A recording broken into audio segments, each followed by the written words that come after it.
Looking for a quick way to spice up your life? How about a little red hot chili oil?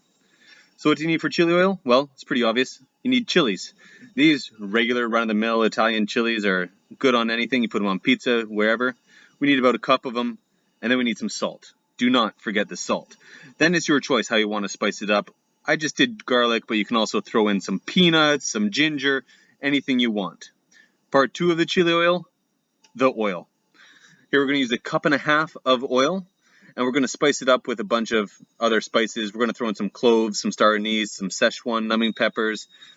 You can also throw in cinnamon, anything you want, and we're just going to bring that oil up nice over the heat.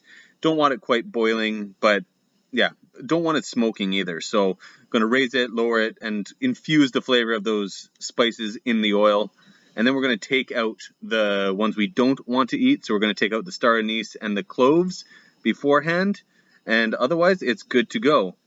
Now that it's piping hot, we're going to pour it over top of our chili, salt, and garlic mixture nice and slow, stirring it in.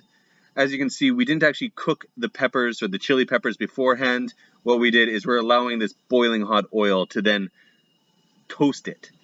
I called it red hot, but that's a bit of a misnomer. You know, I like to embellish a little bit. It's actually really just a nice, savory warmth more than it would be a fire on anything. Put it on rice, put it with chicken, put it with fish. Do whatever you want. Just enjoy yourself some nice, red hot chili oil. Mmm.